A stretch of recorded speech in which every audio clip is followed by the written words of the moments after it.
చాలామంది శ్రమల్లో అల్లాడిపోతూ ఉంటారు.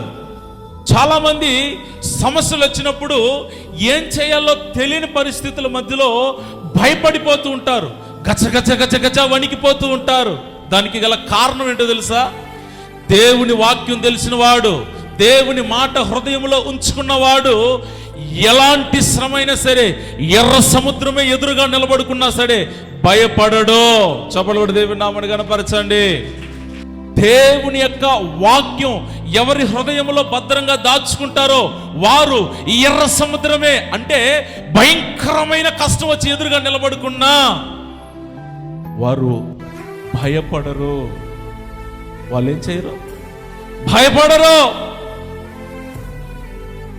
దేవుని వాక్యం ఎవరిలో అయితే ఉండదో, దేవుని వాక్యాన్ని ఎవరైతే శ్రద్ధగా వినరో, దేవుని వాక్యాన్ని ఎవరైతే నిర్లక్ష్యం చేస్తారో, దేవుని వాక్యాన్ని ఎవరు హృదయంలో దాచుకోరో వాళ్ళు చిన్న చిన్న విషయాలకు కూడా బిత్తరపోతారు, గజ వణికిపోతారు, భయపడిపోతారు. ఏం చేయాలో దిక్కుచోచని స్థితిలో అతలాకుతలమైపోతూ ఉంటారు. పరిస్థితులను ఎలా డీల్ చేయాలో ఎవరికి తెలియదో తెలుసా?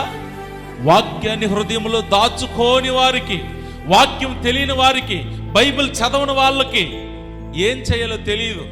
భవిష్యత్తుని గురించి ఏం చేయాలో తెలియదు, కుటుంబాన్ని గురించి ఏం చేయాలో తెలియదు, బిడ్డల గురించి ఏం చేయాలో తెలియదు. అది ఏ విషయమైనా సరే. అయితే వాక్యం తెలిసిన వాళ్ళు ఏం ఎదురొచ్చినా సరే ధైర్యముగా నిలబెడతారు.